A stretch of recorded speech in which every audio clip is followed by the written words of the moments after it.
Assalamualaikum warahmatullahi wabarakatuh.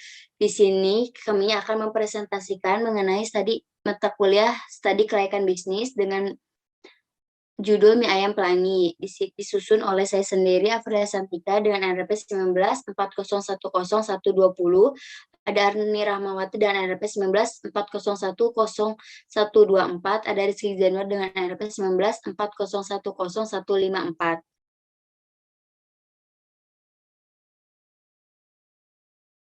Di sini ada gagasan membuat bisnis baru.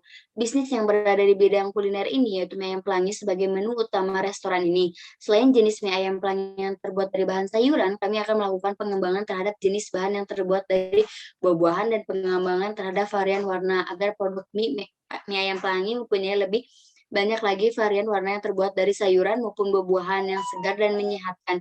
Untuk rencana pengembangan bisnis ini yaitu untuk memunculkan inovasi terbaru, yaitu mie ayam dengan varian yang berwarna-warni yang terbuat dari bahan alami. Dengan adanya pengeluaran inovasi terbaru ini meningkatkan jumlah minat konsumen atau jumlah permintaan konsumen atau jumlah minat para konsumen, dan pengembangan lainnya yaitu dilakukan selain mengusulkan mie ayam berwarna-warni juga menambah topping yang ada di dalam mie dengan berbeda-beda.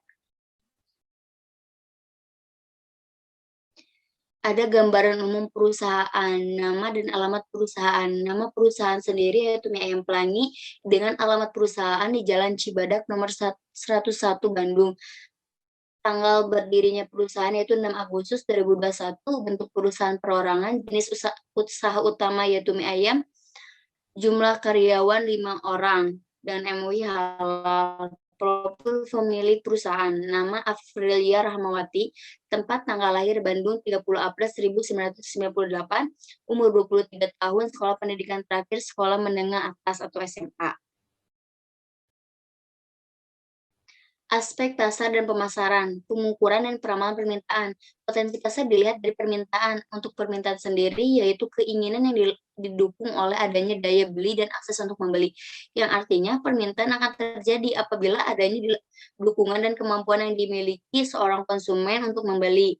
Untuk selanjutnya, yang akan sangat mempengaruhi proses produksi adalah analisis keuangannya. Pengukuran permintaan. Untuk pengukuran permintaan suatu produk yakni dengan menggunakan jumlah para pengunjung wisatawan di Kota Bandung dari tahun 2016 sampai 2020. Di sini ada jumlah penduduk dan harga mie. Untuk tahun 2017 dengan jumlah penduduk 2.490.622 dengan harga mie ayam pelangi yaitu 21.000. Tahun 2018 ada 2.497.938 dengan harga mie ayam pelangi menjadi 22.000. Untuk tahun 2019 jumlah penduduknya ada 2.503.708 dengan harga mie ayam pelangi menjadi Rp23.000, dan di tahun 2020 jumlah penduduknya ada 2.507.888 dengan harga mie ayam pelanginya menjadi 24.000. Di tahun 2021 jumlah penduduknya ada 2.510.101 dengan harga mie ayam pelanginya 25.000. Metode link rasio. Di sini ada jumlah penduduk. Jumlah penduduk dibagi menjadi 3, ada konsumen, investasi, dan tabungan. Untuk konsumen sendiri ada 80%, untuk investasi ada 10%, untuk tabungan ada 10%. Untuk konsumen dibagi menjadi 3, ada pangan, papan, sandang. Nah, untuk pangan sendiri ada 50%, untuk papan ada 20%, untuk sandang ada 30%. Pangan sendiri dibagi menjadi 2, ada makanan dan minuman. Untuk makanan sendiri ada 70% dan untuk minuman 30%. Makanan dibagi menjadi 2, ada gandum dan ada nabati. Gandum sendiri memiliki 55% dan nabati memiliki 50%. Nah, untuk nabati sendiri dibagi lagi menjadi 3, yaitu ada tepung, beras, sayur-sayuran, dan buah-buahan. Untuk tepung ada 25%, beras 30%, sayur dan buah-buahan ada 45%. Untuk permintaan efektif dari tahun 2017 sampai 2021 jumlah penduduknya ada 2.490.622 dikali dengan formula dengan permintaan efektifnya menjadi 174.334. Begitupun dengan tahun 2018 sampai 2021 dikalikan jumlah penduduknya dikalikan dengan formula akan menjadi permintaan efektif.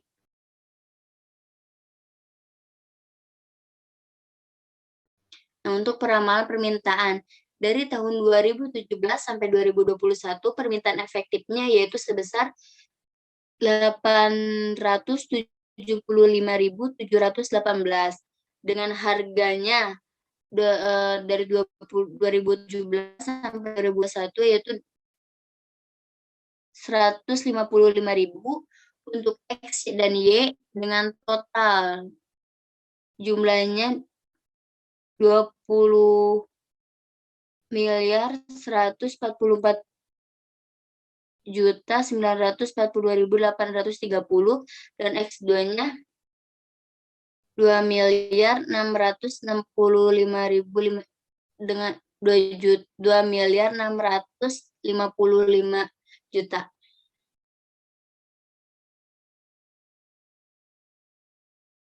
Nah, di sini jumlah perhitungannya, maka Y sama dengan A dikali DX, Y sama dengan 167.208 ditambah 0,342X dan peramalan permintaannya Y 2022 sebesar 176.160, 2023 176.502, Y 2024 sebesar 176.844, Y 2025 sebesar 177.168, Y 2026 sebesar 177.528. Untuk pengukuran penawaran tahun 2017 sampai 2021 dan permintaan efektifnya sebesar 174.334 untuk tahun 2017, 2018 ada 174.856. Di tahun 2019 jumlah permintaan efektifnya yaitu ada 175.260, 2020 permintaan efektifnya ada 175.552 dan untuk 2021 permintaan efektifnya ada 175.707. Untuk pesaingnya di tahun 2017 ada 156.909, di tahun 2018 ada 157.734, di tahun 2020 ada 157.957, di tahun 2021 ada 158.136. Untuk proyeksi penjualan sendiri dari tahun 2017 sampai 2021 yaitu meningkat dari 17.434 sampai dengan 17.571. Untuk peramalan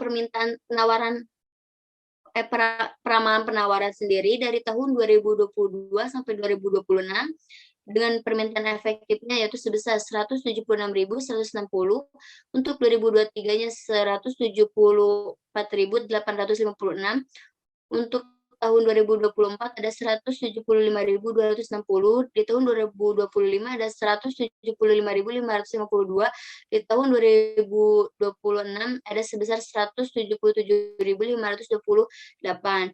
Dengan pesaing di tahun 2022 sampai 2026 yaitu ada di tahun 2022 ada 149.736, di tahun 2023 ada 150.027, di tahun 2024 ada 150.317, di tahun 2025 ada 150.608, di tahun 2026 sebesar 150.859.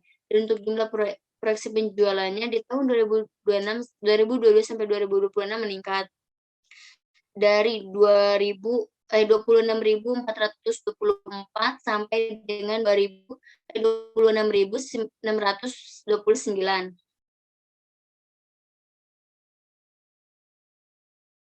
Analisis STP. Yang STP singkatan kepanjangan dari segmenting, targeting, dan positioning. Untuk segmenting sendiri pada dasarnya segmenting yaitu suatu kegiatan yang mengelompokkan konsumen ke dalam kotak-kotak yang lebih homogeni. Untuk segmenting produksi mie ayam pelangi didasarkan pada usia. Jadi produk ini dapat dinikmati oleh dari kalangan usia 11 tahun sampai 50 tahun dari semua kalangan masyarakat, mulai dari anak-anak, remaja, dewasa, orang tua hingga lanjut usia. Untuk targeting merupakan bagian terpenting dari strategi pemasaran, yaitu perusahaan seringkali harus memuaskan berbagai kebutuhan konsumen. Target utama mie ayam pelangi adalah semua kalangan masyarakat, khususnya masyarakat yang berwisata ke daerah Bandung. Untuk positioning, yaitu menjadi sangat penting bagi perusahaan karena tingkat kompetisi yang cukup tinggi saat ini menyatakan positioning berupa kata-kata yang diolah dalam bentuk kalimat menarik dan menunjukkan adanya segi-segi keunggulan dari produk lainnya. Analisis 4P. 4P sendiri ada produk, price, place, promotion. Untuk produk, mie ayam pelangi memproduksi mie ayam pelangi dengan menggunakan aneka topping dan tidak lupa pula menyesuaikan cita rasa dengan lidah orang Indonesia. Adanya berbagai macam topping yang dihadirkan membuat para pelanggan tidak akan bosan hanya dengan menyantap mie ayam pelangi saja. Topping tersebut terdiri dari bakso lava, bakso ceker. Bahan-bahan yang dipakai pun terbuat dari bahan yang alami. Fries, untuk harga mie ayam sendiri sesuai dengan topping yang dipilih oleh pelanggan. Harganya pun tidak menguras sisi dompet karena harganya mulai dari 18.000 sampai 20.000 per porsi. Untuk mie ayam saja 18.000 dan untuk mie ayam komplit 20.000. Untuk flash kami membuka mie ayam pelangi di daerah Cibadak. Lokasi ini kami pilih karena banyak orang Bandung dan orang luar berkuliner di daerah Cibadak ini. Tujuannya kami membuka mie ayam pelangi ini karena sesuai dengan pasang pasar yang kami harapkan.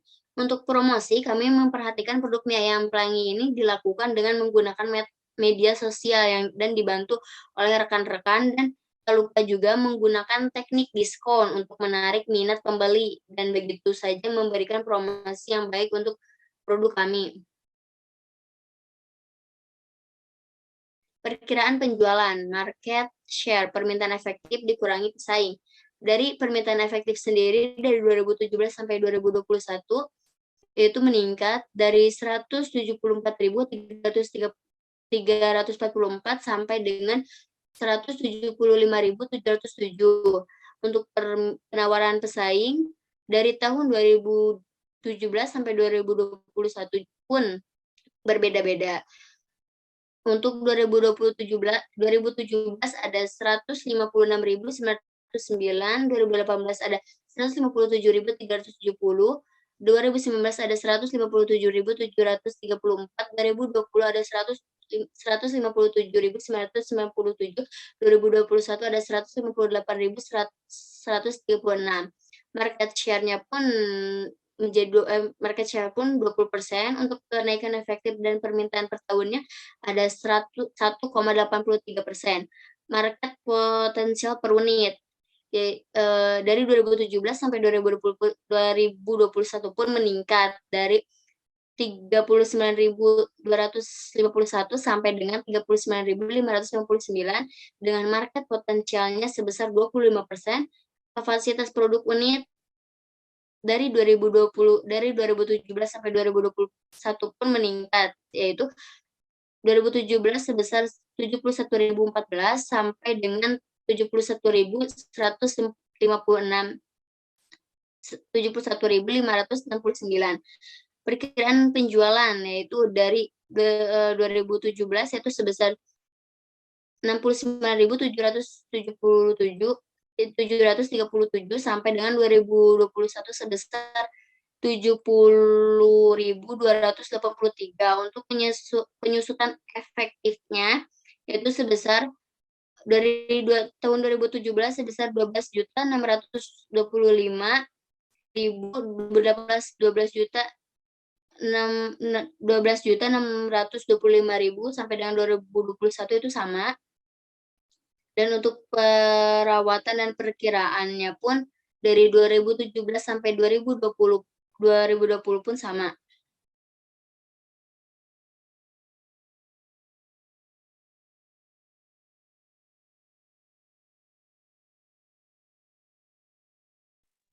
Aspek teknis dan produksi.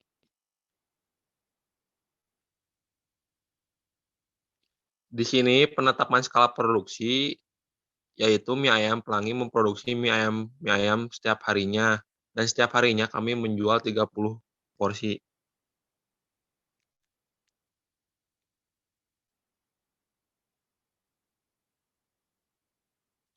Di sini terdapat proses produksi dan dan beserta langkah-langkahnya. Yang pertama, cara pengelolaan potong kecil-kecil bahan seperti brokoli, wortel, dan buah naga, lalu hancurkan masing-masing menggunakan blender. Lalu tambahkan air secukupnya. 2. Campurkan tepung terigu, telur, garam, sasa, aduk merata. Setelah itu, adonan dibagi 3 untuk brokoli, wortel, dan buah naga. Pada setiap adonan, masukkan bahan-bahan yang telah di-blender tadi. Setelah itu, uleni hingga kalis. Tipiskan adonan dengan roll kayu, kemudian adonan giling dengan alat penggiling mie secara beberapa kali sampai tekstur yang sudah diinginkan halus dan tipis. Lalu cara merebus ayam dan membuat topping ayam. Rebus air mendidih lalu masukkan daging ayam, rebus dengan api kecil hingga kaldu mengeluarkan aroma harum. 2. Tumis bumbu hingga harum serta masukkan potongan ayam yang tadi telah diproses. Cara penyajian mie ini, rebus mie ayam Pelangi ke dalam air mendidih, tunggu hingga matang, angkat dan masukkan ke dalam mangkuk, siram dengan kuah mie ayam yang sudah dibuat dan taburkan topping ayam di atasnya.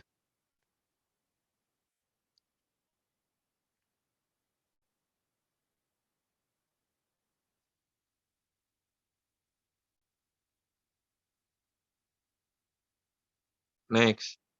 Nah, di sini terdapat mesin dan perlengkapan, serta bagaimana kami mengelola limbah produksi. Bila be di tidak dikelola oleh secara baik, limbah ini dapat menimbulkan beberapa hal, seperti pembusukan tanah sekitar, menyebabkan banjir di lingkungan sekitar, serta tercemarnya sungai sekitar. Next.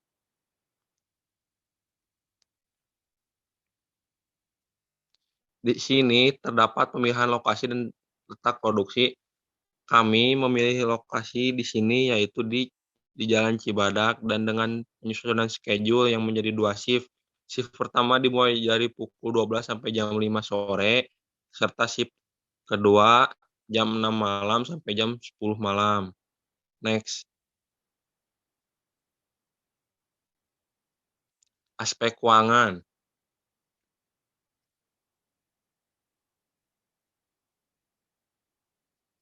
Di sini terdapat analisis kebutuhan. Seperti yang dapat dilihat dengan total jumlah kebutuhan dana yaitu Rp168.621.500.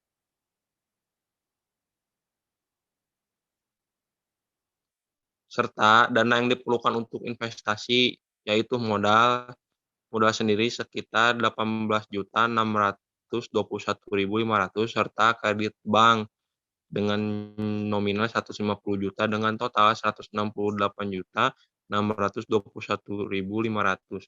Next.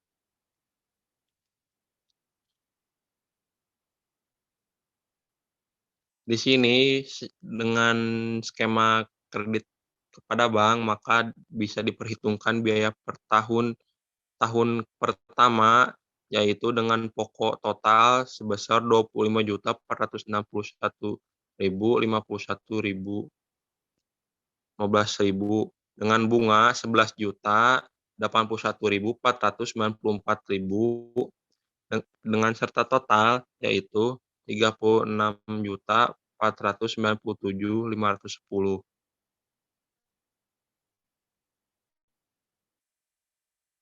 Di tahun kedua, pokoknya sebesar 27.304.592 dan bunga dengan total 8.899.962 serta jumlah yaitu 36.204.555.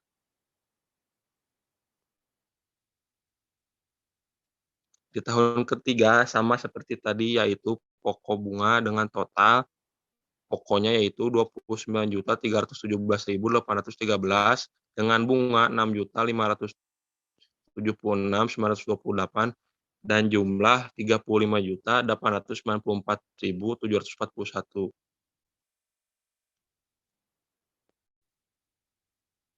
Di tahun keempat yaitu dengan total pokok yaitu 31.445.670 dan bunga dengan total 4.103.695 dengan jumlah totalnya 35.549.365. Dan untuk tahun kelima, saldo akhirnya 33.618.970 dan untuk pokoknya 33.618.970 dan untuk bunganya 1.474.567 dan untuk jumlahnya 35.093.537. Dan untuk proyeksi biayanya di tahun 2022 untuk unit produknya 26.424, 2023 26.475, 2024 26.527, 2025 26.527, 2026 26.629. Dan untuk jumlah proyeksi biayanya di tahun 2022 210.631.510 dan untuk 2023 210.338.55 dan untuk 2024 210.741 dan untuk 2025 209.683.365 dan untuk 2026 209.227.537. Dan untuk proyeksi laba rugi penjualan 2022 sampai 2026 untuk laba bersihnya di tahun 2022 27.349.500 untuk 2023 31.319.475 dan untuk tahun 2024 35.487.949 di tahun 2025 39.864.846 di tahun 2026 44.460.588 dan untuk rata-rata labanya adalah sebesar 35.696.472.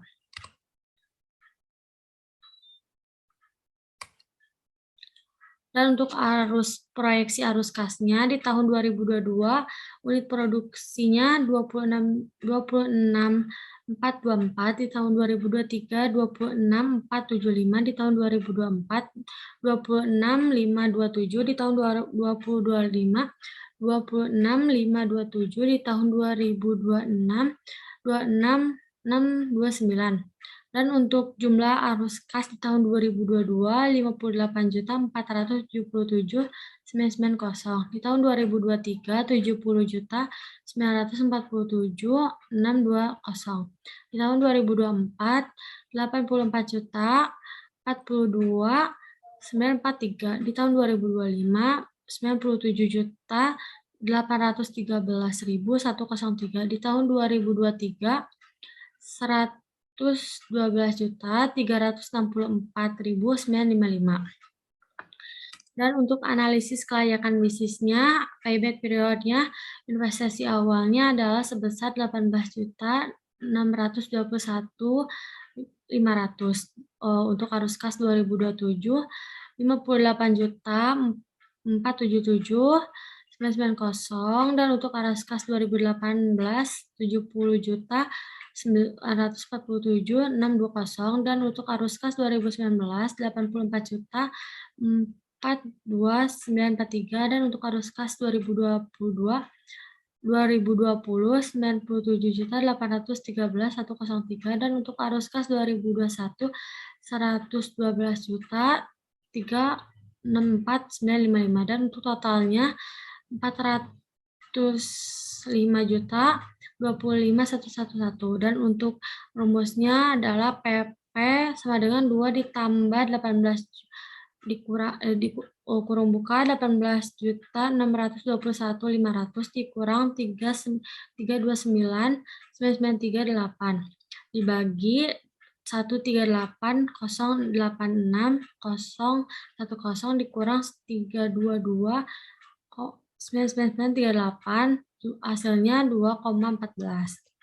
Dan untuk net present value-nya, NPV satunya di periode 2017 sampai 2021 sebesar 251.227.176. Dan untuk investasi awalnya 18.621.500, dan untuk NPV-nya jumlahnya 232.600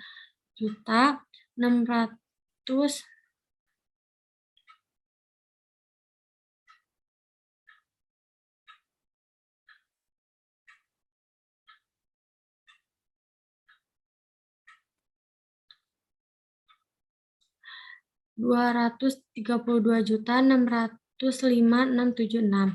Dan untuk NPV 2-nya di periode 2017 sampai 2021 untuk totalnya 331.191.778. Dan untuk investasi awalnya 18.621.500, dan untuk jumlahnya NPV 2-nya 212.570.278. Dan untuk profitability index-nya, PI-nya, rumusnya total PV dibagi IO-nya, total PV-nya 272.680.176 dibagi 18.621.500, jumlahnya 13,5. Untuk IR-nya 18% ditambah 51.227.176 dibagi 232.605.676 dikurangi 212.570.278 dikali 22% dikurang 18%, jumlahnya 46%. Dan untuk HRR-nya 35.696.472 dibagi 18.621.500, 18.621.500 dibagi 2 dikali 100% jadi 192%. Dan untuk aspek manajemennya, manajemen dalam masa pembangunan proyek, manajemen pembangunan proyek adalah sistem untuk menentukan, melaksanakan, mengawasi bisnis yang sedang dijalankan. Dalam membangun bisnis harus mengkoordinasikan rencana pelaksanaan dengan sumber daya yang disediakan agar bisnis tadi dapat terselesaikan sesuai dengan target, yang artinya bisnis tersebut akan selesai dengan tepat waktu dan sesuai dengan konsepnya. Dan dalam masa pembangunan bisnis ini berkaitan dengan fungsi manajemen yang telah dilakukan oleh Mie Ayam Pelangi, yaitu sebagai berikut: 1. Perencanaan, 2. Pengorganisasian, 3. Pengarahan, dan 4. Pengendalian. Untuk manajemen dalam masa operasi berdasarkan struktur organisasi mie ayam pelangi terdapat 4 departemen yang terbagi berdasarkan fungsi yang dimiliki berikut wewenang dan tanggung jawab dari masing-masing jabatan dan struktur organisasi mie ayam pelangi. 1. Owner, 2. Manajemen keuangan, 3. Manajemen produksi, 4. Manajemen marketing. Aspek hukum. Bentuk badan usaha yang akan dipergunakan. Bentuk badan usaha dari mie ayam pelangi adalah perseorangan komanditer atau komanditer Venosep CV, yaitu perusahaan yang memiliki keterbatasan dan hanya bisa dilakukan berbagai kegiatan usaha yang terbatas pada bidang tertentu saja, seperti perdagangan, perindustrian, pembekalan, pertanian, dan jasa. Jaminan-jaminan atas dana yang berasal dari penjualan, sumber dana dari pembelajaran yang digunakan mie ayam pelangi berasal dari modal sendiri dan pinjaman kepada bank. Untuk itu, ada jaminan-jaminan atas dana yang berasal dari pinjaman. Penyiapan akte, sertifikat, dan perjanjian yang dilakukan dalam menjalankan bisnis mie ayam pelangi telah memiliki legalitas yang jelas. Mie ayam pelangi telah memenuhi semua persyaratan dan perizinan yang berlaku, termasuk surat izin usaha perdagangan, SIUP, dan izin lainnya yang terkait dengan usaha yang dijalankan. Aspek ekonomi dan sosial. Aspek ekonomi, pengaruh proyek terhadap peningkatan penghasilan negara. Pengaruh investasi terhadap peningkatan penghasilan negara sudah jelas bahwa dengan tumbuhnya bisnis dalam negeri akan menambah pendapatan negara, misalnya dengan bertambahnya produksi dalam negeri, maka pendapatan seperti pajak, pembayaran listrik, pembayaran telepon akan meningkat. Pengaruh proyek terhadap defisit. Melihat potensi dari pertumbuhan UMKM di Indonesia dengan produk yang berkualitas dan unik, maka sudah saatnya memperluas pasar ke dunia internasional. Apalagi dengan adanya peran pemerintah yang membangun mengenalkan brand produk asli Indonesia untuk lebih dikenal di dunia internasional. Dan untuk aspek sosial, menambah lahan kesempatan kerja, pemetaan kesempatan kerja, dan pengaruh proyek terhadap industri lainnya.